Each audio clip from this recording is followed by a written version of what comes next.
पुष्पराज। जी गुरु जी। प्रारंभ करेंगे।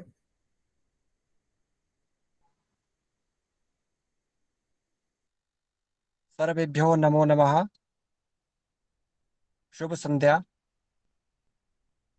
हरिः ओम्। गणानन्त्वा गणपतिगुं हवामहे। प्रियाणन्त्वा प्रियपतिगुं हवामहे। निधीनन्त्वा निधिपतिगुं हवामहे। वसो मम आहमजानि गर्भधमा त्वमजासि गर्भधम्मा। हरिः ओम्।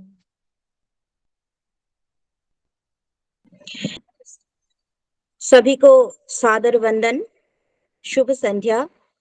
मैं डॉक्टर सागरिका भट्टाचार्य असम प्रांत से हूँ और आज इस पुण्य और पावन तिथि पर आप सबका हार्दिक स्वागत और अभिवादन करते हुए मैं सर्वप्रथम यहाँ पर परिचय एक जो हमारा प्रकल्प है इस प्रकल्प के ऊपर एक छोटा सा परिचय यहाँ प्रस्तुत करना चाहती हूँ। वस्तुतः संस्कृत एक देव भाषा है और इस देव भाषा का उत्थान हो और सर्वत्र देव भाषा का प्रचार प्रसार हो, इसी को आगे रखते हुए इस पर ध्यान देते हुए एक नव प्रकल्प का यहाँ पर प्रजन्म हुआ था और प्रकृष्ट रूप से जन्म देने के लिए हम सर्वप्रथम हमारे यहाँ पर उपस्थित आदरणीय डॉक्टर विपिन कुमार झा गुरु जी को हम सश्रद्ध प्रणाम करते हैं, क्योंकि गुरु जी के असस प्रयास से ही और उनका सानिध्य प्राप्त होने से ही सारस्वत निकेतन का यहाँ पर उत्पन्न हुआ था और जो संस्था है और इसके माध्यम से ही एक नया प्रकल्प भी जुड़ा गया था और जिसका नाम है संस्कृतांतर विक्षा। आइए तो फिर संस्कृतांतर विक्षा के बारे में थोड़ा सा हम लोग जान लेते हैं। तो सर्वप्रथम संस्कृतांतर विक्षा एक ऐसा प्रकल्प है जिस प्रकल्प के माध्यम से हम लोग संस्कृत का पुनरुत्थान कर सकते हैं और नव प्रजन्म को आगे ले जा सकते हैं, संस्कृत का मंथन कर सकते हैं, ज्ञान विज्ञान जो है उस ज्ञान विज्ञान का एक उत्थान होता है और प्रकृष्ट रूप से उत्थान हो और सबको संस्कृत के लिए क्या क्या करना है, इसके साथ संस्कृत में क्या है और हमारे नए प्रजन्म जो है और पूर्व सूरी जितने हैं उन सब के ऊपर भी हम लोग आलोकपात करते हैं इस संस्कृतांतर विक्षा के माध्यम से। और यह एक साक्षात्कार का प्रकल्प है, एक प्रारूप दिया गया है और सर्वप्रथम संस्कृतांतर विक्षा आज से लगभग 2 साल पहले ही, जैसे कि 2020 में ही यहाँ पर उसका एक प्रारूप बनाया गया था और इसी प्रारूप को मद्देनजर रखते हुए यहाँ पर प्रमुख विद्वानों का समावेश किया गया है और सर्वप्रथम में हमारे साथ साक्षात्कार में जुड़े हुए थे प्रोफेसर माधव देश पांडे महोदय जी, जो कि यूएस से है और उसके उपरांत डॉक्टर मुरलीधर चांदीवाला महोदय जी भी थे, जो कि वैदिक के परम विद्वान है और साथ ही क्रमशः श्रीमती प्रज्ञा सिन्हा महोदया जी भी जुड़े थे, जो कि कैलिफोर्निया से थे और उसके उपरांत जो कंबोडिया जैसे विदेश प्रांतों से भी यहाँ पर जुड़े गए थे महोदय जी थे, हक महोदय जी।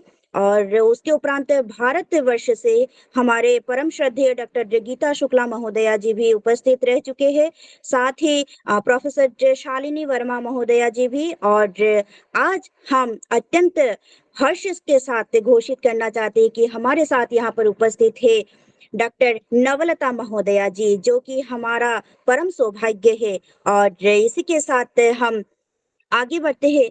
यहाँ पर प्रमुख साक्षात्कारकर्ता के रूप में रह चुके हैं डॉक्टर सुमन के एस महोदया जी और डॉक्टर नारायण दत्त महोदय जी, साथ ही डॉक्टर मीनाक्षी महोदया जी, डॉक्टर शैलेशा महोदया जी और सरिता महोदया जी भी है, डॉक्टर सरिता महोदया जी, साथ ही डॉक्टर दीपिका महोदया जी और अभी मैं यहाँ पर जुड़ी हुई हूँ डॉक्टर सागरिका भट्टाचार्य, और उसके साथ श्री पुष्पराज महोदय जी भी यहाँ पर उपस्थित है, जो कि साक्षात्कार के संदर्भ में भी वे सब निरंतर यहाँ पर कार्यरत है।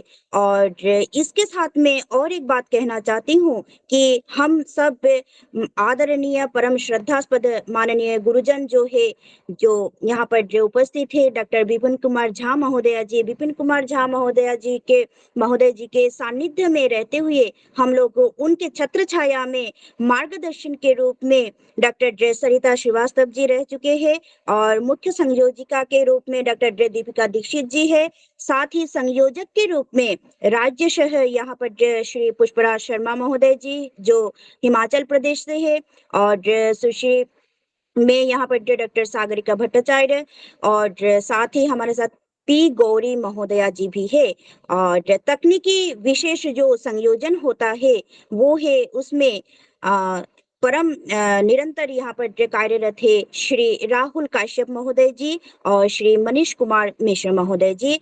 और इसी के साथ मैं हार्दिक स्वागत करती हूँ, हार्दिक अभिवादन करती हूँ। सर्वोपरि मैं रखती हूँ आज एक विशेष हमारा जो असम प्रांत है और जो पश्चिम बंगाल में है, जहाँ पर नववर्ष मनाया जा रहा है, तो यहाँ पर बोहाग बिहू मनाया जाता है। और इस परम पुनीत पावन अवसर पर आप सबका हार्दिक स्वागत मैं हृदय तल से करना चाहती हूँ।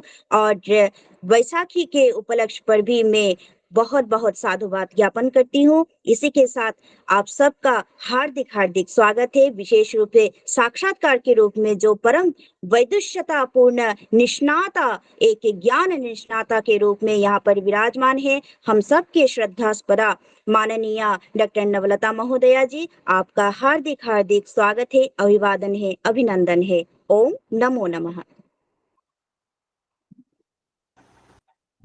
वस्तुतः है हम लोग जितने भी जो भी प्रकल्प करते हैं, जो भी कार्य संपादन करते हैं, वह ईश्वरानुकंपा, ईश्वरानुग्रह से ही संभव हो पाता है।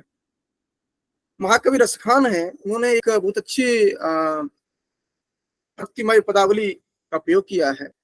रत्नाकरोस्ति सदनम गृहिणी च पद्मा, किंदेयमस्ति भवते जगदीश्वराय, राधा गृहीत मनसे मनसे च तुभ्यम, दत्तम मया निज मनस तदिदम गृहाण।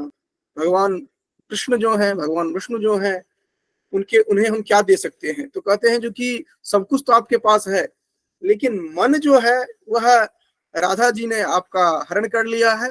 वही मेरे पास एक ऐसा है जो कि मैं आपको दे सकता हूँ, उसके अतिरिक्त और कुछ नहीं दे सकता हूँ। और यही बात संस्कृत जगत के लिए भी यथार्थ रूप में प्रयुक्त होता है, जो कि जो कुछ भी है संस्कृत साहित्य में, संस्कृत वाङ्मय में, सब कुछ पूर्व से ही है, कुछ अतिरिक्त हम नहीं कर सकते हैं। वस्तुतः हमारा मन जो है, उससे हम सन्नद्ध होकर के उसके संदर्भ में चिंतन करें, उसके लिए हम समाज के लिए कार्य करें, बस यही हमारे लिए एक अवशिष्ट बचता है जिसको लेकर के हम कार्य कर सकते हैं। इसी दृष्टि से भिन्न भिन्न समय में भिन्न भिन्न कार्यों को करने का प्रयास किया गया, जिसमें कि आप भिन्न भिन्न रूपों में इन प्रकल्पों को देखते होंगे, जो कि एकमात्र जो कहा जाए, जो कि सिंगल ट्री अर्थात एक वृक्ष जो है, उस वृक्ष के शाखा के रूप में ही अलग अलग कार्यों को देखते हैं। सारस्वत निकेतनम, सारस्वत निकेतनम क्या है? तो इसके संदर्भ में हम थोड़ा सा पीछे ले जाएंगे, जहां पर कि आचार्य देवानंद झा जी और आचार्य तुलानंद झा जी दोनों राष्ट्रीय पुरस्कृत रहे संस्कृत जगत में उत्कृष्ट सेवा के लिए आजीवन। दोनों सगे भाई संस्कृत जगत में जो कार्य किए, वही एक गुरुकुल के रूप में आगे बढ़ा और उसका नाम दिया गया था सारस्वत निकेतनम। और वह निरंतर चलता रहा, क्योंकि उस समय में एक केवल भूमिका अपनी जो है वह प्रस्तुत करना ही एक श्रेयस्कर माना जाता था, डॉक्यूमेंट्री कुछ नहीं होती थी। धीरे धीरे वह आगे बढ़ता गया, फिर संस्कृत परक कार्य जो है उसी सारस्वत निकेतनम नाम से चलता रहा। फिर अभिव्यक्ति कार्यक्रम के रूप में 2000 से 2005 तक इलाहाबाद में केसर भवन में कुछ कार्य किया गया। फिर आगे चल करके 2007 में संस्कृतम.ning.com पर प्रथम दृश्य श्रव्य ब्लॉग की उपस्थापना की गई। यह संस्कृत जगत का प्रथम ब्लॉग इस तरह का था जिसमें कि श्रव्य दृश्य आपको उपलब्ध था, sanskritam.ning.com। उसके बाद 2008 में 3 जून 2008 को एक यूट्यूब ट्यूटोरियल प्रारंभ किया गया, जिसमें कि मुख्य रूप से यह था कि शास्त्रीय जो भी ग्रंथ है वो छात्रों को किस तरह पढ़ाया जा सकता है और उसे कैसे सुरक्षित रखा जाए, इस तरह दिया जाए, इस तरह वहां पर उपस्थित किया गया। और धीरे धीरे क्या हुआ कि इसमें शास्त्रीय अगर मूल रूप से देखा जाए तो 272 नहीं तो हजारों की संख्या में ट्यूटोरियल्स उपलब्ध हैं। इसके बाद 2010 में संस्कृत जगत के प्रथम जो ई जर्नल है उसकी शुरुआत की गई, और इसके साथ ही साथ एक अतिरिक्त कार्य प्रारंभ किया गया। उस समय में कोविड का भी दौर था, तो 11 अप्रैल 2020 को, हालांकि उस समय में उतनी दस्तक नहीं आई थी, लेकिन फिर भी एक विशेष कार्यक्रम प्रारंभ किया गया जो वेबिनार के रूप में जाना गया। और उसके बाद तो संस्कृत जगत में आप वेबिनार की श्रृंखला ही आप देखते हैं, लेकिन प्रथमतः पहली बार जो प्रारंभ की गई थी वह 11 अप्रैल 2020 को ये सारस्वत निकेतन के बैनर तले जाह्नवी संस्कृत जर्नल ने प्रारंभ किया था। और जो अलग अलग मीडिया है उनका भी सहयोग रहा, वो स्थानीय मीडिया हो या राष्ट्रीय स्तर के हो या अंतर्राष्ट्रीय हो, उनका सहयोग मिला। और जाह्नवी संस्कृत ई जर्नल के साथ साथ जो यह वेबिनार श्रृंखला है यह निरंतर आगे बढ़ती रही। प्रथम जो वेबिनार श्रृंखला हुई थी उसमें कुल 600 अटेंडीज ने भाग लिया था, 19 विश्वविद्यालयों ने भाग लिया था, 8 देश के लोगों ने भाग लिया था। टोटल 48 डिसिप्लिन एलाइड फील्ड्स जो था वह समाहित किया गया था। टोटल 23 स्पीकर जो थे, वक्ता जो थे, जिनमें कि 5 वाइस चांसलर थे अलग अलग विश्वविद्यालय के और 3 फॉरवर्ड वाइस चांसलर थे। इस तरह से व्यापक रूप में एक शुरुआत की गई जिसमें कि सभी का सहयोग रहा और धीरे धीरे आगे बढ़ते गए। और एक अलग से प्रकल्प की बात आई जो 15 सितंबर 2020 को प्रारंभ की गई। इसका नाम रखा गया संस्कृतांतरवीक्षा। इसका परिचय आप लोगों ने देखा होगा, वीडियो पहले से भी शेयर किया गया था। इसका मुख्य उद्देश्य ये रखा गया जो कि संस्कृत जगत में हम लोग जो भी कार्य करते हैं वह 2 तरह से करते हैं। एक तो वैयक्तिक स्तर पर, एक होता है सार्वजनिक, जो हम विश्वविद्यालय से जुड़ करके जहां पर हम सेवा में होते हैं उनको लेकर के। तो मुख्य रूप से सेवा में रह करके जो कार्य किया जाता है वो तो एक बाध्यता हमारी होती है, लेकिन स्वेच्छया अपना पैसा लगा करके, अपना श्रम दे करके जो हम संस्कृत के लिए, समाज के लिए जो कार्य करते हैं, उस तरह के कार्यों को जिसको कि नोटिस नहीं किया जाता है कहीं पर, उसको यहाँ पर उपस्थित करवाया जाए। जो युवा हैं या जिन्होंने आजीवन कार्य किया है उनको जिस तरह से प्रस्तुत किया जा सके और उनमें जो भी सहयोग हम कर सकते हैं या अन्य व्यक्ति जो कर सकते हैं उनको एक प्लेटफॉर्म पर लाया जाए, इसके लिए संस्कृतांतरवीक्षा की शुरुआत की गई। इसके साथ साथ और भी बहुत सारे कार्य हुए जिसमें कि शास्त्रीय श्रृंखला के लिए एंड्रॉयड ऐप जो है वह बनाया गया, बहुत सारे एंड्रॉयड ऐप्स तैयार किए गए। इसके साथ साथ और भी बहुत सारे प्रकल्प रहे, हम उस पर विस्तार में नहीं जा रहे हैं क्योंकि समय हमारी सीमित है। तो 2 पक्ष रहे इधर, एक तो रहे जो कि वैयक्तिक रूप से जो टीम वर्क करते हुए जो हमने कार्य किया, उसके साथ साथ संस्था के सहयोग से। तो संस्था का सहयोग उसको हम सेकेंडरी मानते हैं, इसलिए सेकेंडरी मानते हैं क्योंकि वहां पर कार्य करना तो हमारी बाध्यता होती है या हम उसके लिए वेतन लेते हैं, तो हम उसको उस तरह से नहीं मानते हैं। मानते हैं जो वैयक्तिक रूप से जो आप समाज के लिए अपना धन, अपना श्रम लगा करके जो कार्य करते हैं उस पर हम अधिक महत्व देते हैं उसको, और उसी को लेकर के हम फोकस यहाँ पर किए हैं। हालांकि जो संस्थागत कार्य किया गया वो उसकी भी एक अलग श्रृंखला रही है जिसमें कि एक महत्वपूर्ण रहा जो कि फंक्शनल संस्कृत करके जो स्थापित किया गया, वह विश्वविद्यालय के सभी व्यक्ति के लिए, वह छात्र हों या अध्यापक हों या कर्मचारी हों या फिर किसी भी फील्ड के, वो संस्कृत के ही छात्र हों ऐसा भी नहीं था, वह मैनेजमेंट के छात्र हों या लॉ के छात्र हों, सभी के लिए ओपन किया गया था। ये भारतवर्ष में पहली यूनिवर्सिटी थी, ये हरियाणा सेंट्रल यूनिवर्सिटी, जिसने इस तरह का कोर्स प्रारंभ किया था। यद्यपि यह हमारे जो व्यावसायिक जीवन है उसका एक अंग था, लेकिन उसमें भी हमने एक विशेष चिंतन रखा जो कि इस तरह का अगर होता है हर विश्वविद्यालय में तो वह कहीं न कहीं संस्कृत के बढ़ावा देने के लिए एक अच्छा प्लेटफॉर्म होगा। इसके साथ साथ हमने एक इंटरनेशनल सेमिनार गुणवत्ता पर जो संस्कृत का शोध किस तरह से किया जाए, क्योंकि संस्कृत शोध तो होते हैं यूनिवर्सिटीज में, हर बार होते हैं, एक बाध्यता भी होती है, करवाना ही पड़ता है, लेकिन गुणवत्ता पर कैसे हो सके इसके संदर्भ में विचार किया गया था और अलग अलग विद्वानों को उसमें उनका मार्गदर्शन लिया गया था। इसमें 147 पार्टिसिपेंट्स थे, 4 वाइस चांसलर थे और 10 स्कॉलर को ये रखा गया था। इस तरह बहुत सारे कार्य हुए थे जो कि अलग अलग यहाँ पर हम सभी को नहीं यहाँ पर इंगित कर रहे हैं, लेकिन इस तरह कार्य चलते रहे। कुछ कार्य रहे जो कि बाहरी विद्वानों को लेकर के कार्य किया गया था।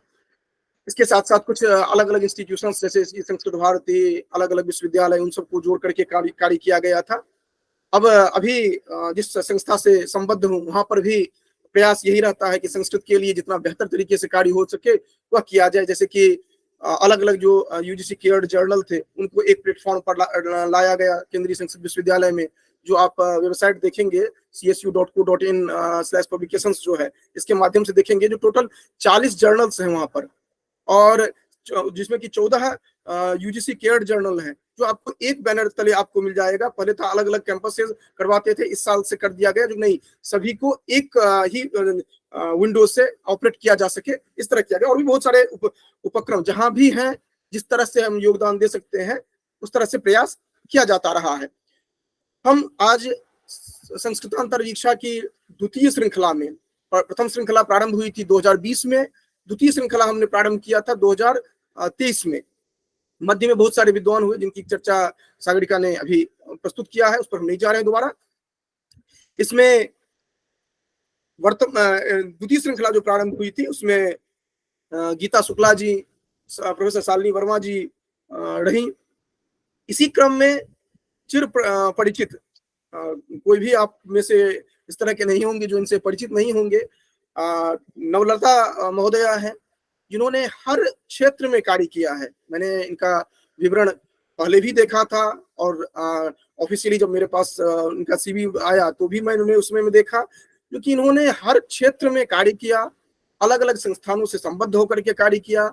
व्यावसायिक स्तर पर जो है वह तो कार्य किया ही, वैयक्तिक स्तर पर भी इन्होंने बहुत सारा संस्कृत क्षेत्र में कार्य किया। तब इसी संदर्भ में जब हमारे पास सरिता जी ने कहा जो कि इनका नाम भेजा था मेरे पास, तो हमने कहा जो कि जो भी करना चाहते हैं आप स्वयं करिए, क्योंकि उनके संदर्भ में कोई चिंतन करने की आवश्यकता ही नहीं है।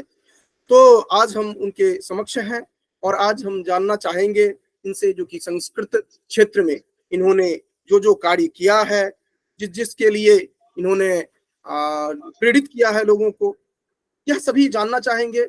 और जैसा कि हमने बार बार बताया है, अभी सागरिका ने भी प्रस्तुत किया था इन बातों को, एक ऐसा कार्यक्रम है जिसमें कि संस्कृत जगत में जो भी योगदान किया गया है उसी को लेकर यह कार्यक्रम समर्पित है। विशेष रूप से तो युवाओं को लेते हैं, लेकिन जो निरंतर कार्य में लगे होते हैं वो वृद्ध को भी हम युवा ही मानते हैं, क्योंकि वो हमेशा अपने जोश के साथ हम लोगों को मार्गदर्शन देते हैं। तो ये एक महत्वपूर्ण पक्ष है, इन सब को लेकर के हमने आज इनको विशेष रूप से आमंत्रित किया है और आज इनके संदर्भ में हम जानने का प्रयास करेंगे उन्होंने किस तरह से क्या कार्य किया और किस तरह से प्रदर्शन करते हैं। सभी को धन्यवाद। धन्यवाद। नमो नमः महोदया। महोदया, आपने अनेक प्रकल्पों पर निरंतर कार्य कर रही हैं। वर्तमान में कोई ऐसे प्रकल्प की योजना पे विचार कर रही हैं या आपने बना लिया है जिसको वर्तमान में रोजगार से जोड़ा जा सके? देखिए, जहां तक बात, पहले तो मैं बहुत बहुत आभार व्यक्त करूं प्रिय डॉक्टर विपिन कुमार झा का। ये तो मुझसे कहीं ज्यादा कार्य करते हैं और बाकी सब लोग, सागरिका भी और सरिता भी, दीपिका भी, सब लोग बहुत कार्य करते हैं। और शायद इन मतलब आप बच्चों को, युवा वर्ग को देख करके हमारा भी प्रोत्साहन होता है। रही बात ये कि आजकल जो रोजगार के क्षेत्र में संस्कृत के संदर्भ में कैसे कार्य किया जाए या मैंने क्या प्रकल्प बनाया है, तो वस्तुतः जो आपका प्रकल्प है वही मेरा प्रकल्प है। जीविका की जहां तक बात आती है तो जीविका माने हम लोग सोचते हैं कि शायद अपने भरण पोषण के लिए हम कुछ धनार्जन करें, लेकिन वास्तव में चाहे किसी भी स्तर पर कोई भी कार्य किया जाता है वो केवल अपने उदर भरण के लिए, उदर पोषण के लिए नहीं किया जाता। उसके लिए हम समाज को, मानवता को कुछ देते अवश्य हैं, चाहे वो एक क्लर्क हो और चाहे वो एक प्रोफेसर हो। तो संस्कृत की बात जो है, संस्कृत तो मतलब क्या कहूँ, संस्कृत में तो जीविका का अनंत अवसर है, जीविका के अनंत अवसर हैं।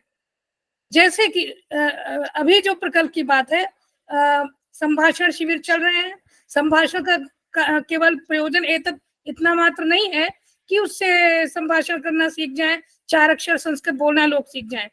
संस्कृत में जो अथाह ज्ञान राशि, जो अथाह ज्ञान, विज्ञान और प्रौद्योगिकी है, जो अध्यात्म है, उस सब को जानने के लिए, समुद्र मंथन करने के लिए, जैसे हमें जो मथानी चाहिए, हमें जो संसाधन चाहिए, हमें जो मार्ग चाहिए, वह संस्कृत भाषा है। इसलिए संस्कृत के तह तक जाने के लिए, उसके गांभीर्य और उसके मर्म तक जाने के लिए भाषा एक साधन है, वह जीविका का साधन भी है।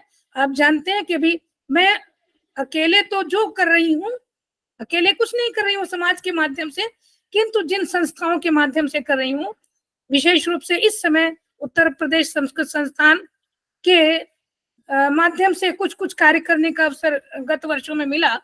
तो प्रौद्योगिकी से संस्कृत को जोड़ना, प्रौद्योगिकी के परिप्रेक्ष्य में संस्कृत का प्रचार करना, उसका जैसे कंप्यूटर के माध्यम से, संगणकों के माध्यम से संस्कृत का ज्ञान, संस्कृत वो लोगों में प्रचारित करना, विशेष रूप से युवा पीढ़ी में, और उनको इस योग्य बनाने का विचार हम लोगों ने किया कि यदि आज के इस वैज्ञानिक युग में, प्रौद्योगिकी के युग में, यदि युवा पीढ़ी जो संस्कृत अध्यापन, जो अध्ययन कर रही है, वो यदि संगणक और संगणकीय प्रयोगों से अच्छी प्रकार से परिचित होगी, तो वह निश्चित रूप से अपनी संभावनाओं को स्वयं ही खोज लेगी।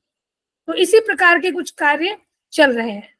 मैं केवल प्रेरणा देती हूँ, मैं केवल वो नोदन करती हूँ और कहती हूँ कि भाई इस क्षेत्र में कार्य करिए आप लोग।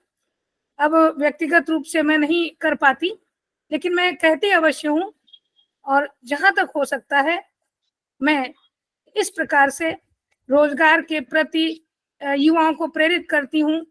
यदि कहीं किसी प्रकार का कोई अवसर देखती हूँ, समाचार पत्र में, सोशल मीडिया में, कहीं भी, तो अपने छात्रों को या अपने जो मेरे पहले छात्र रहे या जो आज भी जो मुझसे जुड़े हुए हैं, उन अर्ह लोगों को, अर्ह युवकों युवतियों को मैं बताती हूँ कि भाई ऐसा करो तो तुम्हारे लिए जीविका का अवसर मिल पाएगा। हाँ महोदय, मेरा बहुत बहुत धन्यवाद। दूसरा प्रश्न मेरा ये है आपसे कि वर्तमान में संस्कृत को लेके इतने विषय विश्वविद्यालय में चल रहे हैं, लेकिन सभी विषयों को कैसे जो अध्ययन किए जा रहे हैं विषय, उनको संस्कृत विषय से जोड़ा जाए, जिससे कि वो हर छात्र उस संस्कृत को लेके ही आगे चले। इस तरीके का एक कुछ मार्गदर्शन करें। हाँ, जो पहला प्रश्न आपने किया था अभी, उस प्रश्न से बिल्कुल साक्षात रूप से यह प्रश्न जुड़ा हुआ है। जैसा कि मैंने भी कहा कि संस्कृत वाङ्मय अथाह है, और चूंकि अपनी भारतीय जीवन शैली और संपूर्ण भारतीय संस्कृति का मूल उच्च संस्कृत ही है, तो इसलिए संस्कृत में वैदिक काल से लेकर आज तक जितना साहित्य रचा गया है, वो केवल साहित्य नहीं है, वो हमारे जीवन दर्शन का, जैसे आज हम हिंदी के और अंग्रेजी के माध्यम से ग्रंथों को लिखते हैं, ग्रंथों को पढ़ते हैं और उनके आधार पर बहुत सारे कार्य होते हैं, वैसे ही पहले हमारे संस्कृत के माध्यम से होते थे। और कोई भी ऐसा, चाहे मानविकी हो, विज्ञान हो, विधि हो, धर्मशास्त्र, विधि धर्मशास्त्र हो, या अन्य कोई भी ऐसा जो व्यवहारोपयोगी विषय है, वो सब संस्कृत में है। वास्तु विज्ञान है, गृह निर्माण है, ये सब कुछ है संस्कृत में। ग्रंथ, विशेष ग्रंथ भी हैं और आनुषंगिक ग्रंथ भी हैं। तो उन ग्रंथों तक क्या होता है कि लोग कहते हैं कि अरे संस्कृत में क्या है, अधिकतर लोग सोचते हैं, जो संस्कृत से संबद्ध नहीं है वे विचार करते हैं कि शायद संस्कृत का तात्पर्य कर्मकांड, ज्योतिष और हस्तरेखा, इससे अधिक नहीं सोचते। लेकिन हम चाहते हैं कि जो ज्ञान विज्ञान, चाहे वो रसायन विज्ञान है, चाहे वो भौतिक विज्ञान है, चाहे पादप विज्ञान है, चाहे कृषि विज्ञान है, वो सब हमारे ग्रंथों में जिस प्रकार से थे उनमें बड़ी वैज्ञानिकता थी, बड़ी व्यावहारिकता थी, और ऐसा था कि जो पर्यावरण और मानव की, यानी मानव विकास और मानव संरक्षण, पर्यावरण संरक्षण की दृष्टि से वे ग्रंथ बड़े महत्वपूर्ण थे। उदाहरण के लिए मैं आपको बताऊं, जैसे मैंने थोड़ा कार्य जल विज्ञान और कृषि विज्ञान पर किया, कुछ मैंने उद्यान विज्ञान पर भी, उद्यान शास्त्र पर भी कुछ आलेख लिखे, तो उन आलेखों को लिखने के लिए संस्कृत ही पढ़ी। कुछ एक मैंने हम जो अपने सामने समस्याएं आती हैं, हम जहाँ रहते हैं वहां पर ड्रेनेज की समस्या है, मतलब जलापवाह की समस्या है, तो मुझे लगा, मैंने फिर जलापवाह पर देखा, तो संस्कृत में जो ये निर्माण, शाला निर्माण संबंधी जो ग्रंथ हैं, मय मतम और विश्वकर्मा प्रकाश, ये मुख्य ग्रंथ हैं। इसी प्रकार से कृषि संबंधी काश्यपीय कृत कृषि सूक्त और पाराशर, कृषि पाराशर, ये दो महत्वपूर्ण ग्रंथ हैं।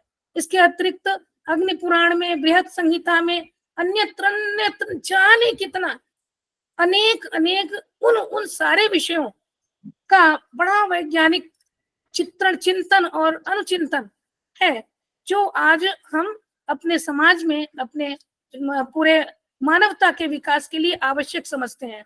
तो उन ग्रंथों को हम अपने, यदि हम कर सकें, इस समय सरकार केंद्र में और बहुत से राज्यों में हमारे अनुकूल है, हमारे मतलब संस्कृत के अनुकूल है, तो हमारा ये कार्य होना चाहिए कि हम, सरकार माने संस्कृतज्ञ नहीं होता, सरकार संस्कृत की विद्वान नहीं है, उसको हम संस्कृत जानने वाले लोग बताएं कि देखिए इन विषयों में, इन विभागों में, इन विश्वविद्यालयों में, कृषि विश्वविद्यालय है, इंजीनियरिंग का विश्वविद्यालय है, संस्थान है, या अन्य अन्य जो विशेष विषयों के विश्वविद्यालय और संस्थान हैं, उनमें किस प्रकार से हम कौन कौन से संस्कृत साहित्य, संस्कृत वाङ्मय और संस्कृत के विशिष्ट ग्रंथों को परिचित करा सकते हैं। जैसे विधि विज्ञान है, मेरा बेटा स्वयं वो विधि शास्त्र का वो असिस्टेंट प्रोफेसर है, तो मैं उसको बताती रहती हूँ कि तुम देखो, धर्मशास्त्र को जब तक नहीं पढ़ोगे तब तक तुम अपने भारतीय विधि और आधुनिक विधि को तुलनात्मक रूप से नहीं देख पाओगे। तो इस प्रकार से तुलनात्मक विषयों का अध्ययन, अध्यापन विश्वविद्यालयों में तो अवश्य होना चाहिए, विश्वविद्यालयों में तो विभाग होना चाहिए, और जो माध्यमिक स्तर के और उससे नीचे पूर्व माध्यमिक स्तर के, प्राइमरी स्तर की कक्षाएं हैं, उनमें भी कुछ कुछ अवश्य ही ऐसा बीज बोना चाहिए जिससे वे जान सकें कि संस्कृत हर विषयों के लिए आवश्यक है। एक एक ग्रंथ, जैसे भगवत गीता है, केवल भगवत गीता में केवल मनोविज्ञान है, भगवत गीता में प्रबंधन है, भगवत गीता में विधि शास्त्र है, भगवत गीता में रसायन और भौतिकी है, भगवत गीता में योग है, व्यक्तित्व विकास है। तो केवल एक छोटा सा ग्रंथ जिसको उपनिषदों का भी सार कहा जाता है, तो ऐसे ही उपनिषदों का सार नहीं कहा गया। तो ऐसे भगवत गीता को है, यदि उसके कुछ कुछ अंश को छोटी कक्षाओं से बड़ी कक्षाओं तक पाठ्यक्रम में अनिवार्य रूप से रखा जाए, और केवल रखा ही ना जाए, केवल श्लोक पढ़ करके और उनका जो परंपरागत अर्थ है उसको जान करके केवल कार्य नहीं चलेगा। उसमें हम आधुनिक विषयों के मर्म को कैसे खोजें और कैसे समझाएं, यह आवश्यक है, और वो आपका और हमारा कार्य है। बहुत बहुत धन्यवाद महोदया।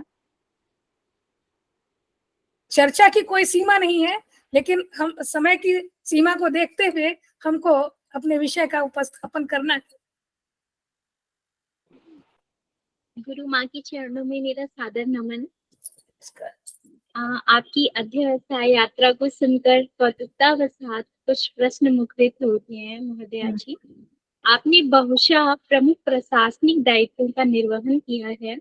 इन दायित्वों के माध्यम से संस्कृत भाषा के विकासार्थ आपने किन नवीन कार्यक्रमों का आयोजन व क्रियान्वयन किया है?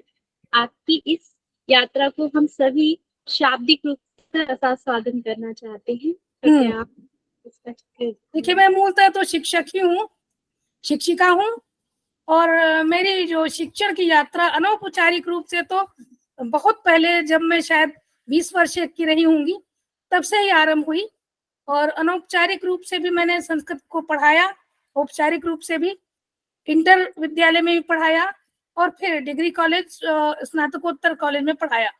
तो सौभाग्य से मैं जहां भी रही, मैं पहले आर्य कन्या महाविद्यालय हरदोई में थी, फिर VSSD कॉलेज, सनातन धर्म कॉलेज कानपुर से एक बहुत लंबे समय तक कार्य करके और अध्यक्ष पद को पर रह करके मैं सेवानिवृत्त हुई। तो जहां कहीं भी मैं, मतलब विशेष रूप से सनातन धर्म महाविद्यालय में प्रतिवर्ष कुछ न कुछ विशेष कार्यक्रम अवश्य करती थी। तो उसमें से कुछ सूत्र रूप में, एक तो मैंने अपने छात्रों को, स्नातकोत्तर के छात्रों को विशेष रूप से मैंने एक दिन निर्धारित कर रखा था शनिवार का, कि हम अपने पूरे समय में से आधा घंटा या 20 मिनट केवल संस्कृत में आलाप करेंगे और संस्कृत के विषय, अलग अलग विषयों की चर्चा करेंगे।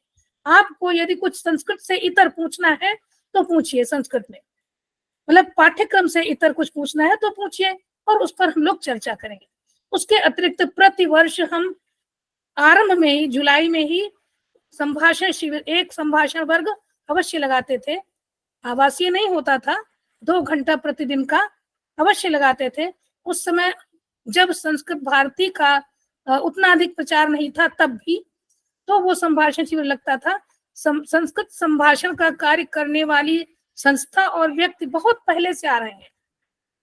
आचार्य पंडित वासुदेव द्विवेदी जी थे, हमारे जो अनौपचारिक व्याकरण गुरु पंडित आचार्य धर्मानंद शास्त्री जी थे, बड़े तपस्वी थे, तो उन लोगों के माध्यम से हम ये चलाते थे।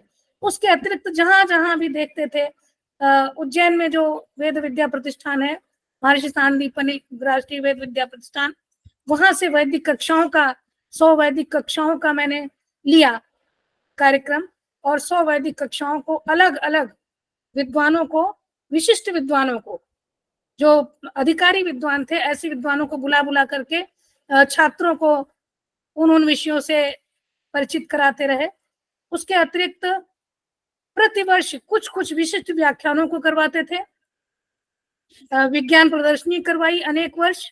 और इधर जब आचार्य मदन मोहन झा जी ने जब प्रौद्योगिकी का बहुत प्रचार करना आरंभ किया शिक्षण में, जो शिक्षा प्रौद्योगिकी का, तो मैंने सेवानिवृत्त होते होते 2017 में 3 दिन की एक कार्यशाला अपने महाविद्यालय में करवाई, जो वस्तुतः अद्वितीय थी। मैं नहीं कह रही हूँ, मेरे जो प्रबंध तंत्र के समिति सेक्रेटरी साहब थे, सचिव जी थे, उन्होंने कहा कि महाविद्यालय में ऐसी ऐतिहासिक कार्यशाला कभी नहीं हुई।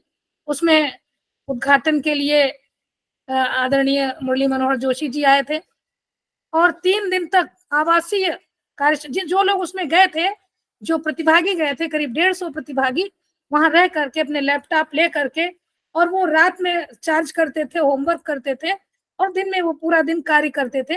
तो उस कार्यशाला से बड़ा बल मिला। उसके बाद में उनकी केवल कार्यशाला करने या केवल एक व्याख्यान कर देने मात्र से कुछ नहीं होता, क्योंकि अनभ्यासे विषम शास्त्र। तो उसके बाद में उनका पुरस्चरण भी होता रहता था। अब इस समय मैं नहीं बता सकती कि वो उनका अभ्यास कितना स्थिर है, परंतु इस संस्कार तो अवश्य पड़ा। तो इस प्रकार से कार्य किए। उसके बाद सेवानिवृत्ति के बाद फिर सौभाग्य से उत्तर प्रदेश संस्कृत संस्थान की कार्यकारिणी में रहने का लगभग 5 वर्ष अवसर मिला। उस समय चूंकि देखिए, व्यक्तिगत रूप से जब हम कार्य करते हैं तो हमें अपने संसाधन, अपना बल जुटाना होता है, और जब कोई संस्था साथ में होती है, सरकार साथ में होती है, उसका आर्थिक और नैतिक संबल मिलता है, तो कार्य को बहुत प्रभावशाली ढंग से कर सकते हैं। तो इस समय हम लोगों ने कानपुर में, बिठूर में, अन्यत्र अनेक स्थानों पर ये संगणकीय कार्यशालाएं चलाई, प्रशिक्षण करवाए, और उनके माध्यम से विद्यालयों में, यद्यपि संस्कृत विद्यालयों में, संस्कृत पाठशालाओं में, संस्कृत पाठशाला आप लोग जानते हैं बड़ी पिछड़ी समझी जाती हैं, और मैं यदि कहूँ तो वो गलत भी नहीं है। क्यों पिछड़ी न होते हुए, मतलब वो एकांगी ज्ञान रहता है। संस्कृत पाठशालाओं के लोग कुछ बड़े अंतर्मुखी विषय टाइप के होते हैं, ऐसा समझा जाता है। तो उनके अंतर्मुखत्व को बहिर्मुखत्व में परिवर्तित कर देने के लिए उन्हें आधुनिकता से जोड़ना आवश्यक है, आधुनिक टेक्नोलॉजी से जोड़ना आवश्यक है, उसका ज्ञान आवश्यक है। ये विचार करके ये कार्य किया गया और अभी भी ऐसा कार्य चल रहा है। उसके अतिरिक्त प्राइमरी पाठशालाओं तक, जो संस्कृत संभाषण की बात अभी डॉक्टर सरिता जी कर रही थी, तो प्राइमरी विद्यालयों तक संभाषण के वर्ग चलाया गया। यद्यपि अभी सरकारी योजनाएं आप जानते हैं कि वे सदैव एक सी नहीं रहती हैं, तो कभी वे शिथिल हो जाया करती हैं, कभी कुछ तीव्र गति से चलती हैं। तो अभी थोड़ा शिथिल है, परंतु हम आशा करते हैं कि आगे पुनः उन्हें गति मिलेगी। हाँ, डॉक्टर विपिन कुमार जी कुछ शायद, हाँ और बताइए। धन्यवाद महोदया।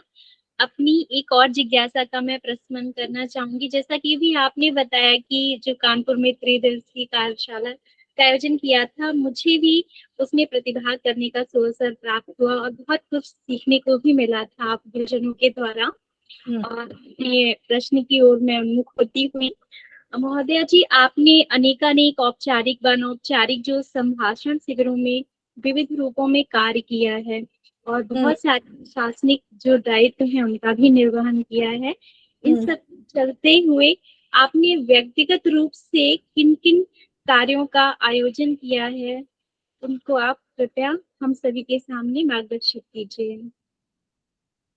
व्यक्तिगत रूप से देखिए, व्यक्तिगत रूप से तो हम व्यक्ति से जुड़ करके ही कार्य कर सकते हैं और वो करते रहे हैं, क्योंकि शिक्षकों की सबसे बड़ी संपत्ति उनके छात्र होते हैं और छात्र वो है, शिष्य और पुत्र एक सा होता है। और हर व्यक्ति ये सोचता है कि हमारा पुत्र या शिष्य अपने जीवन लक्ष्य को प्राप्त करे, ऊंचाइयों तक पहुंचे।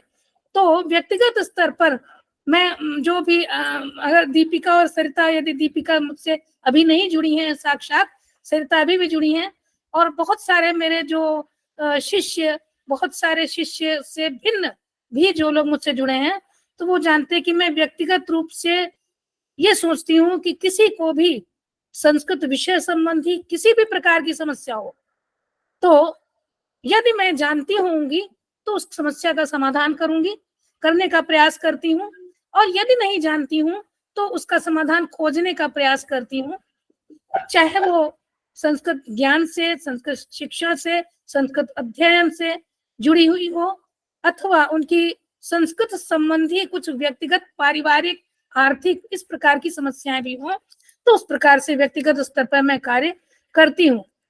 तो ये मेरी ये व्यक्तिगत रही। व्यक्ति के स्तर पर बस व्यक्ति से ही जुड़कर काम करती हूँ। बहुत बहुत धन्यवाद महोदया जी। आपके द्वारा प्रशस्त मार्गों के द्वारा हम सभी भावी और वर्तमान समय में लाभान्वित होते रहेंगे। बहुत बहुत धन्यवाद। और सादर प्रणाम गुरु माता जी को। बहुत बहुत धन्यवाद, आपने इतना कुछ साझा किया हम लोगों के साथ। अभी मेरा भी एक प्रश्न यहाँ पर जो उत्थापन में करना चाहती हूँ।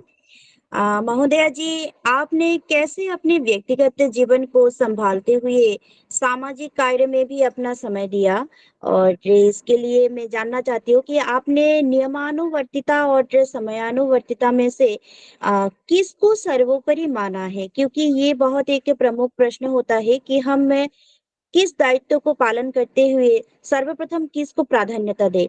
तो ये एक युवाओं के लिए भी, हम जैसे अल्पबुद्धि जनों के लिए भी बहुत एक संशयात्मक प्रश्न रहता है।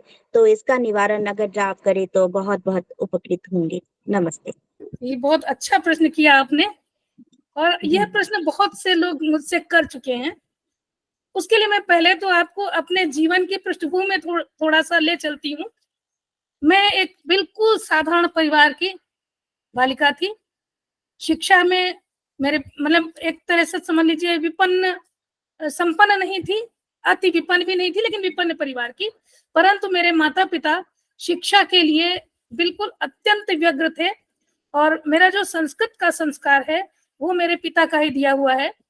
मेरे पिता स्वयं कार्य तो डॉक्टर विभाग में करते थे, परंतु उनका भी जब वो 13 वर्ष के थे तब कहीं, बड़ी लंबी कथा है, वो कथा सुनाने का यहाँ अवसर नहीं है, परंतु वो उन्होंने उस समय लघु सिद्धांत कौमुदी वगैरह का, भगवत गीता का, रामचरितमानस का, मतलब केवल अध्ययन ही नहीं किया था, उनको वो कंठस्थ थे। तो जब मैं जन्मी तो उन्होंने मुझे बहुत बचपन में अष्टाध्यायी के कुछ सूत्रों का और बहुत सारे श्लोकों का मुझे कंठस्थीकरण करवा रखा था। मुझे माहेश्वर सूत्र 1.5 वर्ष की अवस्था में उन्होंने याद करवाए थे। तो धीरे धीरे जब होता यह है कि बचपन में बिल्कुल जो संस्कार होता है वो आगे जाकर के कभी दृढ़ भी हो जाता है और कभी नहीं भी दृढ़ होता था। खैर, शिक्षा पाने के बाद जब मैं अपने सेवा कार्य में उतरी तो मेरे सामने बहुत बड़ी चुनौती थी। ये विवाह हुआ और एक बच्ची है, उस समय थी, अब एक बेटा भी है, बेटी बड़ी है। तो चुनौती ये थी कि मैं पहले तो हरदोई में मैं कार्यरत थी और 1987 में मैं कानपुर में सनातन धर्म महाविद्यालय में गई और वहां पर जाने के लिए मुझे नित्य रेल से आना जाना पड़ता था। तो ये बहुत बड़ी चुनौती थी। उसके साथ में उससे बिल्कुल नई सर्विस थी, नया सेवा काल था, तो और नए विषयों को पढ़ाने के लिए पढ़ना भी पड़ता है। सुबह गोमती से जाना होता था, 5:05 पर यहाँ से गोमती एक्सप्रेस जाती थी, सुपरफास्ट ट्रेन।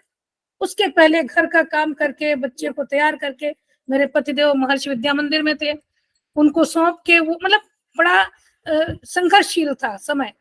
उसके बीच में कभी कभी बहुत थोड़ा बहुत लिख पढ़ पाती थी, अधिक नहीं फिर। लेकिन हमारा महाविद्यालय बहुत ही उदार, वहाँ का प्रबंध तंत्र बहुत उदार और बहुत सहयोगी था, जिसके कारण मैं उस समय अवकाश भी होते थे कुछ। पहले जो है दीपावली और दशहरा का अवकाश मिलके होता था, होली में भी 1 सप्ताह का होता था और ग्रीष्मावकाश 60 दिन का होता था। तो मैं अपना समय इसमें मतलब कुछ लिखना पढ़ना ये करती थी। शौक था, जैसे पैशन कहते हैं ना, तो पैशन था, अध्ययन और लिखना दोनों पैशन था। हिंदी की कविताएं बहुत बचपन से लिखती थी, संस्कृत की एमए के बाद कुछ कुछ लिखने लगी, लेकिन रचना धर्मिता नहीं आई, क्योंकि रचना धर्मिता के लिए निरंतर आवश्यक है, और वो निरंतर मेरी जो जटिल जीवन पद्धति थी, जो जीवनचर्या थी, उसमें संभव नहीं था। लेकिन फिर भी थोड़ा थोड़ा करते करते मैं लेखन कार्य भी करती रही, बीच में अध्ययन भी करती रही। और इस बीच में 2000 में ये दिल्ली संस्कृत अकेडमी में एक शोध ग्रंथ लेखन की प्रतिस्पर्धा हुई। डॉक्टर श्री कृष्ण सेमवाल जी थे वहां पर उस समय सचिव। तो मुझे भी लगा कि मैं लिखती हूँ, 250 पृष्ठ की लिखनी थी। तो मैंने संस्कृत साहित्य जल विज्ञान, उसके लिए मैंने सारी जितने पुस्तकालय मुझे लखनऊ में मिले सब छाने। बच्ची छोटी थी, मेरी छोटी बच्ची, उस समय बेटा भी हो चुका था, उसके बावजूद भी तो, और कार्य भी करना पड़ता था घर का, तो उस चुनौती को स्वीकार करते हुए करते रहे। और इस बीच में कुछ 2-3 पुस्तकें प्रकाशित हुई। तो जैसे अभी आप पूछ रही हो सागरिका जी, वैसे एक बहुत बड़े विद्वान लखनऊ में हैं, उन्होंने पूछा कि तुम ये बताओ, बड़ा हंस के बोले, तुम ये बताओ, तुम कानपुर आने जाने के साथ में, बच्चों को देखने के बाद में तुम लिख कैसे लेती हो? तो हमने कहा लिखने के लिए डॉक्टर साहब, हमारा महाविद्यालय जब हमें अवकाश करता है तो हम बजाय चलचित्र देखने का शौक नहीं है, किसी तरह घूमने फिरने का शौक नहीं है, बच्चों की मातृभाषा संस्कृत बनानी थी। इसलिए मतलब जिस क्षण से प्रथम स्तनपान बच्ची को करवाया था, उस समय से उसके संस्कृत बोलना था। और वो बिल्कुल विपरीत धारा में नाव चलाने जैसा था, क्योंकि घर में हमारी सास जी थी, वो अवधी बोलती थी, हम जहाँ रहते थे वहां भी सब अवधी और खड़ी बोली बोलते थे। और जब 3 साल की बच्ची हुई तो विद्यालय में तो हमें कोई संस्कृत या हिंदी माध्यम का विद्यालय नहीं मिला, उसे बाल विद्या मंदिर अंग्रेजी माध्यम के में पढ़ाना पड़ा। तो ऐसे में हम उनको संस्कृत मातृभाषा बनाने के लिए हम लोगों को बहुत श्रम करना पड़ा। तो ये सब करते करते तो इसी प्रकार से ये सब मैंने किया। वो सब ईश्वर की, भगवती सरस्वती जी की अनुकंपा थी, जो वो करवाती नहीं, कुछ कुछ करवाती नहीं, और वो धीरे धीरे एक एक बूंद से घट भरता गया। और फिर अभी छोटे बड़े संपादित और मौलिक 19 पुस्तकों का प्रकाशन हो चुका है, और लगभग 5-6 पुस्तकें अभी बिल्कुल प्रकाशनाधीन हैं। जब उनकी ईश्वर की इच्छा होगी तो वो प्रकाशित हो जाएंगी। तो इस प्रकार से करते रहे। और अब ये है कि आप जो पूछ रहे हैं कि कैसे किया, तो इसी तरह से करते रहे सब। और दूसरा इसी प्रश्न का जो आनुषंगिक प्रश्न आपने क्या किया था, मैं अब विस्मरण भी होने लगा है। तो आपने ये पूछा था कि व्यक्तिगत रूप से आप कैसे कर पाए, नियमानुवर्तिता और समयानुवर्तिता की बात भी आपने पूछी।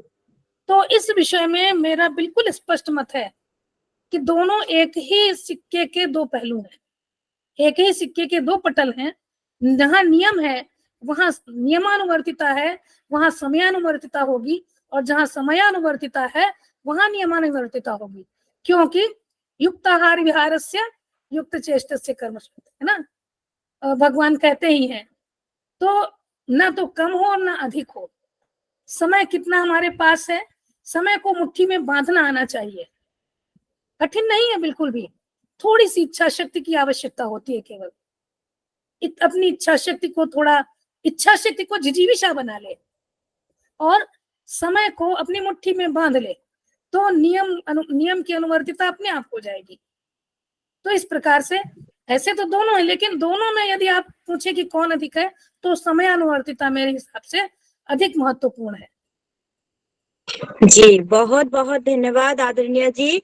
और निष्कर्ष के रूप में मैं यही कहना चाहूंगी कि यत्र अपायः अस्ति तत्र उपायोऽपि अस्ति।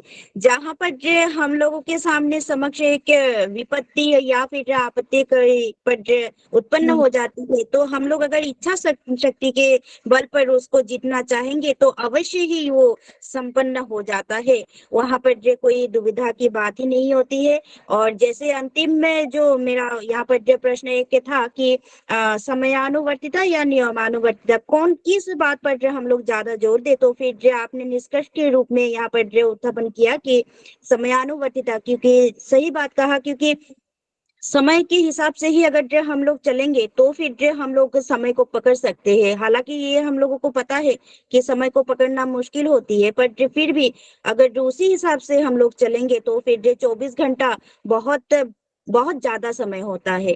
और जो एक एक निमेष का भी हम लोग जब मौन प्रार्थना करते हैं तो उस समय तो ऐसा लगता है कि समय बीता ही नहीं जा रहा है। तो इसी तरह से हम लोग कार्य को भी कार्यान्वित करें तो फिर अवश्य ही समयानुवर्तिता ही प्राधान्य के रूप में यहाँ पर फलीभूत होता है। और इसके साथ बहुत बहुत धन्यवाद इस प्रश्न का शमन करने के लिए। और मेरा एक दूसरा प्रश्न है यहाँ पर मैं रखना चाहती हूँ, जैसे कि महोदया जी, जीवन में सफल होने के लिए आपके विचार में किन किन बातों पर ध्यान रखना चाहिए, इस बारे में कृपया हमें मार्गदर्शन दीजिए। नमस्ते। देती हूँ। उसके पहले जो समयानुवर्तिता की बात थी, मेरा अनुभूत विषय है ये, क्योंकि मैं यात्रा करती थी और समझिए सुबेरे कभी 3 बजे भी उठना होता था, कभी 2:30 बजे भी बच्चे को तैयार करके पतिदेव के सपोर्ट करती थी। ये बच्चे को कहीं छोड़ करके और उसके बाद अपने विद्यालय जाते थे जो हमारे घर से 25 किलोमीटर दूर था। तो और उसके बाद में घड़ी की सुई के साथ मेरे कार्य की पद्धति होती थी, मतलब एक एक मिनट एक एक सेकंड बना होता था। और मन में सोच लिया कि यार ट्रेन नहीं छूटनी है तो नहीं छूटती थी। और उसमें वही समयानुवर्तिता और ईश्वर की, वो ईश्वर सहयोग करता है हर स्थान पर। तो ये है निश्चित रूप से, मैंने बहुत ये अपने जीवन में अनुभव किया है। अब रही बात जो आप कह रही हैं कि जीवन में सफल होने के लिए क्या चाहिए, तो पहले मैं आपको बताऊं कि अभी मेरे लिए करने के लिए बहुत कुछ है। अभी सच बात है ये कि जब ऊपर देखती हूँ तो मैं सच कुछ भी नहीं हूँ, कुछ किया ही नहीं है अभी, और कैसे कैसे होता चला गया कुछ कुछ थोड़ा थोड़ा मैं नहीं जानती। अभी अभी कुछ नहीं है, एक बूंद भी नहीं हुआ है। आप लोग भी बहुत कर रहे हैं, आप लोग मेरी उम्र में होंगे तो शायद कहीं आगे चले जाएंगे। तो हाँ, तो लेकिन जीवन में सफल होने के लिए मैं असफल नहीं हूँ और अभी बिल्कुल सफल भी नहीं हूँ, क्योंकि जिस दिन व्यक्ति अपने को सफल मान लेगा उस दिन निष्क्रिय हो जाएगा। हम जिस दिन उसके लिए आवश्यकता है सफल होने के लिए एक लक्ष्य निर्धारित करना, सबसे पहले एक लक्ष्य निर्धारित करना और उस लक्ष्य के अनुसार प्रयास करना, कर्म करना। तो जहां पर लक्ष्य और कर्म दोनों का संतुलन समान रूप से होता है वहां सफलता अवश्य मिलती है, ऐसा मेरा बिल्कुल दृढ़ विचार है। तो इसलिए लक्ष्य एक बनाए, लेकिन उस एक लक्ष्य की प्राप्ति के लिए उसकी जैसे जल नदी है, जैसे समुद्र को जाती है, समुद्र उसका गम्य है, लेकिन बीच में बहुत सी धाराएं मिलती हैं, बहुत सी धाराएं छूटती हैं। तो उसी प्रकार से हमारा जीवन लक्ष्य एक होना चाहिए, और वो लक्ष्य वैयक्तिक नहीं होना चाहिए। वो लक्ष्य विश्व कल्याण के लिए, वह मानव कल्याण के लिए, वह अपनी संस्कृति रक्षण के लिए, अपनी भाषा और वाङ्मय के रक्षण के लिए होना चाहिए। जब हम संस्कृत के लिए कार्य करते हैं, हम और आप सब लोग, तो हम केवल ये तो नहीं सोचते कि हाँ हमें बहुत सारा यश मिल जाए, मर के चले जाएंगे, यश किसने देखा है ना, हम देखने नहीं आएंगे ना। लेकिन हमारे किए हुए छोटे से कार्य से भी यदि हमारी भाषा, हमारी संस्कृति, हमारा संस्कार आगे बढ़ सकेगा, तो शायद कहीं यदि आत्मा होता होगा तो वह संतुष्ट होगा। तो यह है, और उस लक्ष्य को पाने के लिए छोटे छोटे अन्य अनेक लक्ष्यों को भी हमें चुनना होगा। तो लक्ष्य और कर्म का संतुलन, और उसके साथ में हमें अपने प्राचीन का माने या अतीत का ग्रहण करते हुए भविष्य के लिए सोचना, चिंतन और निर्माण करना। मतलब आधुनिक होते हुए भी हमें प्राचीन बने रहना है, और पुरातन होते हुए में आधुनिकता को स्वीकार करना है। मेरे विचार से यही सफलता का रहस्य है। बहुत बहुत धन्यवाद महोदया जी। सत्य कहा आपने कि जीवन का लक्ष्य अगर सिद्ध करना होता है तो फिर जो उसी लक्ष्य को पकड़ कर रखना होता है, क्योंकि जड़ से अगर हम लोग ना पकड़े तो वृक्ष तो जैसे गिरना तो स्वाभाविक ही है। तो जड़ अगर अच्छा रहे और जो उसके लिए हम लोग के दृढ़ निश्चित कर ले, पन कर ले कि हाँ हमें आगे बढ़ना ही है।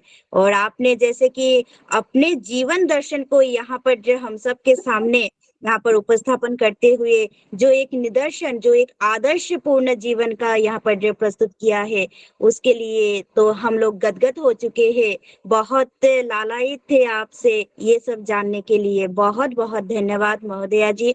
आज हम लोगों को सीख मिली है किस तरह से एक नारी होते हुए भी अपनी जो शक्ति है उस शक्ति को किस तरह से और भी ऊर्जान्वित करते हुए हम अपने जीवन को सफल बना सकते हैं।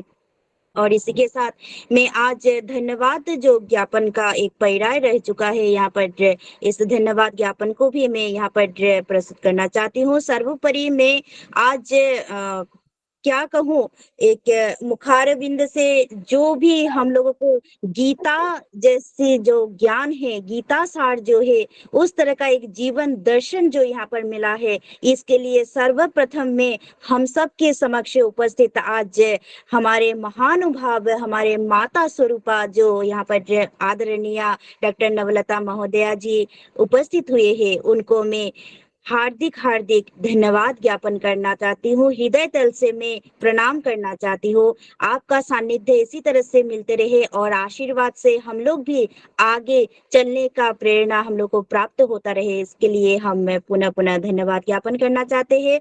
इसके उपरांत यहाँ पर मैं सर्वप्रथम हम सबका सूत्रधार के रूप में, एक आधार पुरुष के रूप में जो गुरुजी है, आदरणीय परम श्रद्धेय माननीय डॉक्टर विपिन कुमार झा गुरुजी है, महोदय जी को भी हम हृदय तल से हार्दिक हार्दिक धन्यवाद ज्ञापन करना चाहते हैं, क्योंकि उनके सानिध्य से ही हम लोग ये सब कर पा रहे हैं। जैसे कि हम लोगों का तो यहाँ पर कुछ है ही नहीं, कुछ भी नहीं किया हम लोगों ने, बस एक चल रहा है, धारा चल रही है, उस धारा में हम लोग के बस तिनके के जैसे बहते जा रहे हैं, परंतु उस तिनके को दिशा देने वाले हम लोगों के सबके परम श्रद्धास्पद गुरु जी है। उसके लिए हम पुनः धन्यवाद ज्ञापन करना चाहते हैं गुरु जी को। इसके साथ ही इस प्रकल्प के जो सभी गण्यमान्य यहाँ पर परम वैदुष्यपूर्ण सम्मानीय जन है, जैसे कि मार्गदर्शन के रूप में डॉक्टर सरिता श्रीवास्तव जी है, और मुख्य संयोजिका के रूप में डॉक्टर दीपिका दीक्षित महोदया जी भी है। आप दोनों को हृदय तल से हार्दिक हार्दिक धन्यवाद, अभिवादन। और साथ ही संयोजक के रूप में श्री पुष्पराज शर्मा महोदय जी भी है, और मैं हूँ, और यहाँ पर आदरणीय श्री गौरी पी महोदया जी भी है, आप लोगों को भी हृदय तल से हार्दिक हार्दिक धन्यवाद ज्ञापन करना चाहती हूँ। साथ ही इस प्रकल्प को एक सफल बनाने के लिए जो परम रूप से हम लोग अपने अपने जगह पर बैठे हुए हैं, परंतु हम सबको एकत्रित करने के लिए जो ये सुविधा, जो व्यवस्था, तकनीकी व्यवस्था है, इस व्यवस्था को फलीभूत करने के लिए यहाँ पर रह चुके हैं श्री राहुल काश्यप महोदय जी और श्री मनीष कुमार मिश्र महोदय जी। दोनों को मैं हृदय तल से हार्दिक हार्दिक धन्यवाद ज्ञापन करते हुए यहीं पर हम सबका जो आज ये संस्कृतांतर वीक्षा का कार्यक्रम बना हुआ है, और सर्वप्रथम उसके पहले भी हम लोग करते आ रहे थे और आगे भी करेंगे। इस सभी कार्य को कार्यान्वित करने के लिए जो परमात्मा है, जो परमपिता है, जो परमेश्वर है, उन परमेश्वर को हम हृदय तल से धन्यवाद ज्ञापन करना चाहते हैं, क्योंकि उनकी कृपा के अगर हम लोग सानिध्य प्राप्त नहीं करते हैं तो फिर ये कार्य संपन्न होना संभव नहीं हो सकता है। इसलिए सर्वोपरि है हम सबके परमपिता को हम हृदय तल से धन्यवाद, हम सब की ओर से धन्यवाद ज्ञापन करते हुए यहीं पर समाप्त करते हैं आज का कार्यक्रम, और शांति पाठ से हम आगे चलने के लिए प्रेरणा प्राप्त करते हैं। तो आइए शांति पाठ करते हैं। ओम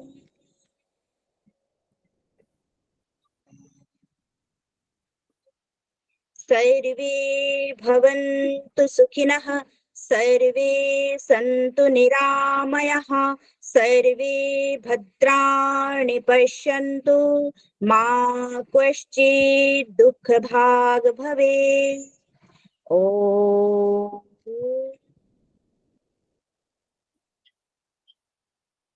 शान्तिः शान्तिः शान्तिः।